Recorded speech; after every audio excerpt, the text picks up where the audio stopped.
भागा अंतिम तो दुबे निकलते रहे आज कैसे रे निकलते वही भागा रे वही भागा ये नहारे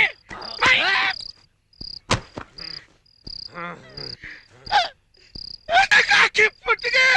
जब मैं भाई सिरा भागा काटा तुम चल मार दूंगी खाना दे मेरे को गाना मार के तू लालपुर के आ रहे गोला तो चले ना पहले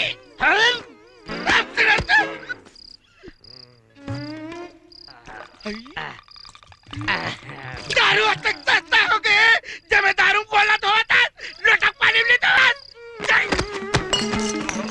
लोटक पानी में धोवा दारू तक सस्ता हो गए अतकपन हो गए तमाशा लगा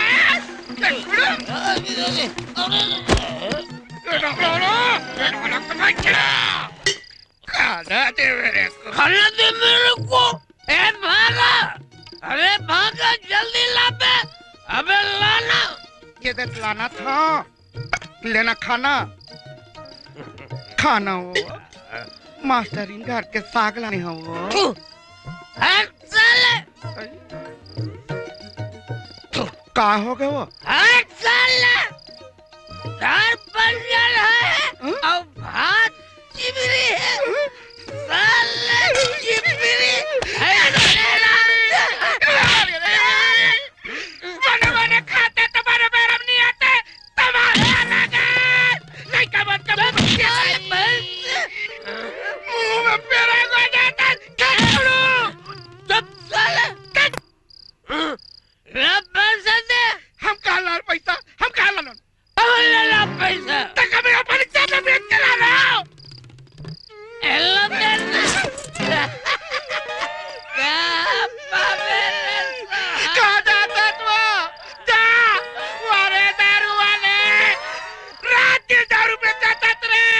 तोर मुर्दा निकले रे तो रोना पड़े रे आज वार बर्बाद हो कालिया कोई ताल पूरा गांव बर्बाद हो हमारे सरकार